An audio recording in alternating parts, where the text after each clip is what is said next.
August 30 ശനിയാഴ്ച രാത്രി 7 മണിക്ക് ഓണക്കാല ഓർമ്മകളുമായി നമ്മുടെ വനിതാ നേതാക്കൾ കണ്ണൂർ വിഷൻ നേർരേഖയിലെത്തുന്നു.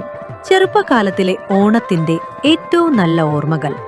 ശുഭ്രവസ്ത്രം ധരിച്ച് തലയിൽ തൂവെള്ള തൊപ്പിയും വെച്ച് മുസ്ലിം ലീഗ് നേതാവ് VK അബ്ദുൽ ഖാദർ മൗലവി ഉൾപ്പെടെയുള്ള പിതാവിന്റെ സുഹൃത്തുക്കൾ തിരുവോണനാളിൽ വീട്ടിലുണ്ടാകും.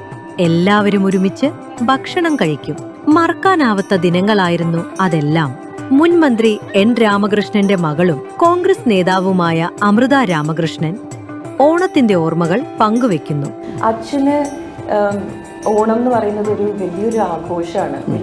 ഒരു വലിയൊരു ഉത്സവം പോലെ തന്നെ അച്ഛൻ അത് കൊണ്ടാടുമായിരുന്നു. വെച്ചാൽ അതിൽ അച്ഛന് ഏറ്റവും ഇഷ്ടപ്പെട്ട ഒരു കാര്യം എന്ന് പറയുന്നത് വീട്ടിൽ വരുന്നവർക്ക് നല്ല ഭക്ഷണം കൊടുക്കുക, അവരെ വയറും മനസ്സും നിറച്ച് തിരിച്ചയക്കുക എന്നുള്ള ആ ഒരു പതിവ് അത് അച്ഛനുണ്ടായിരുന്നു, നിർബന്ധമായിരുന്നു.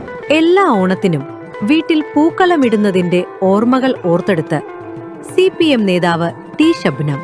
ഇന്നിവിടെ എൻ്റെ വീട്ടിൽ പൂക്കളം ഇടുന്നുണ്ട്, എൻ്റെ കുട്ടികൾ ഇടുന്നുണ്ട്. പക്ഷെ നേരത്തെ ഞങ്ങൾ എത്രത്തോളം സ്വാതന്ത്ര്യത്തോടെ ഇട്ടിരുന്നു എന്ന് ചോദിച്ചാൽ അത്ര സ്വാതന്ത്ര്യം ഇന്നില്ല. ഓണം മതാടിസ്ഥാനത്തിലാക്കാനും ഭക്ഷണത്തിലും വസ്ത്രത്തിലും വരെ മതം കലർത്താനും ചിലർ ശ്രമിക്കുന്നുവെന്നും ശബ്നം. ഓണസദ്യ വലിയ കാര്യം തന്നെയായിരുന്നു. ഇന്ന് ഇലക്ട്രോണിക് ഓണമാണെന്നും വിലക്കയറ്റം ജനങ്ങളെ ദുരിതത്തിലാക്കിയെന്നും BJP നേതാവ് സ്മിത ജയമോഹൻ. ഭരണമാണ് ഇതിങ്ങനെ ഇറക്കി വെച്ചിരിക്കുന്നത്. കാരണം സുലഭമായി കിട്ടിയ ഒരു സംഭവത്തിനെ പോലും ഇഷ്ടംപോലെ കാർഷിക കോളേജുകൾ, കാർഷിക വിള ഗവേഷണ കേന്ദ്രങ്ങൾ, പഞ്ചായത്ത് തോറും തന്നെ നമുക്ക് കൃഷിയില്ല. നമ്മുടെ നേതാക്കളുടെ ഓണക്കാല ഓർമ്മകളിലേക്ക് കണ്ണൂർ വിഷൻ നേർരേഖ കാണുക.